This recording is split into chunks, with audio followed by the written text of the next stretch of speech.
counting it down. We're at 10 seconds. They got to slow it down a bit. 6. No, not a chance. 4, 3,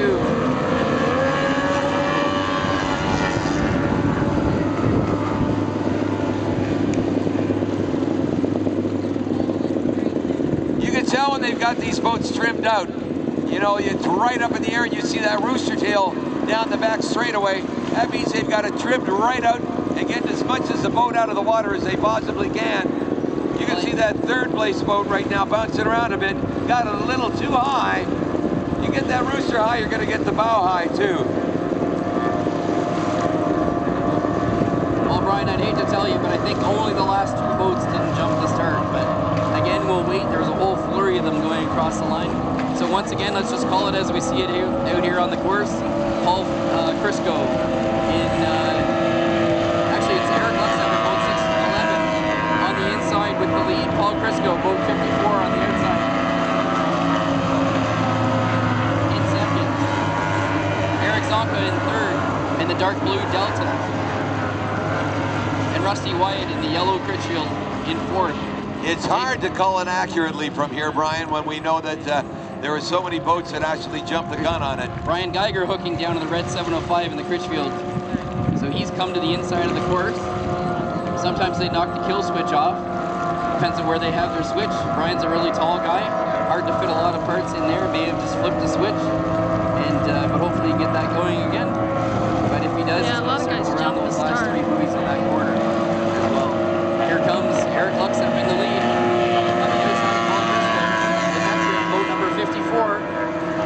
Brian's driven more hours than anybody in Critchfield and V-bottom boat. He's won championships in this class, even back in the late 80s and 90s, early 90s. So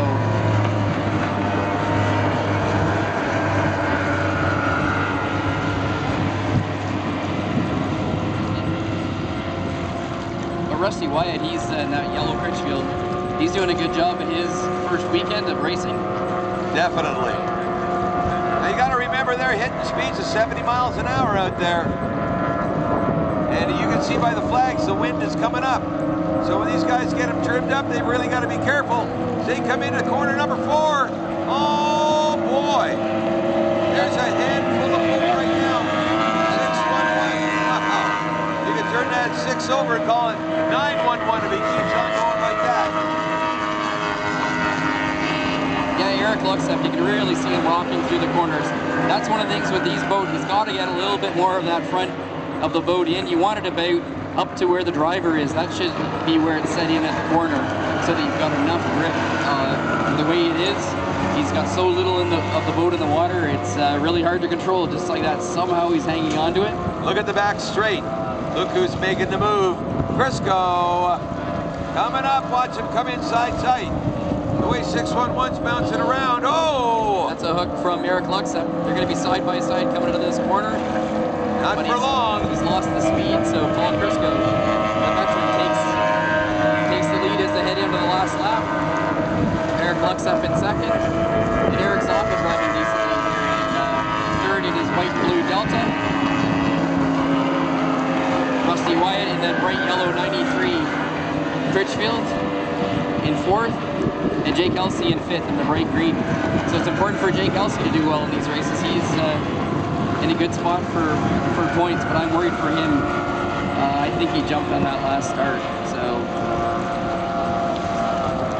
The checkered flag getting ready to come out. Looks like Paul Coulter's broken down. He had trouble there yesterday as well. He's on the outside. Staying to the outside to Eric Luxembourg have the preferred line through. Paul Crisco comes across the line in first. Eric Luxembourg in second. That's Rick Cole actually, so Rick Cole lost some time. It's hard to tell between his boat and Paul Coulter's, especially looking into the sun here. And there's Eric Zonka coming across in fourth.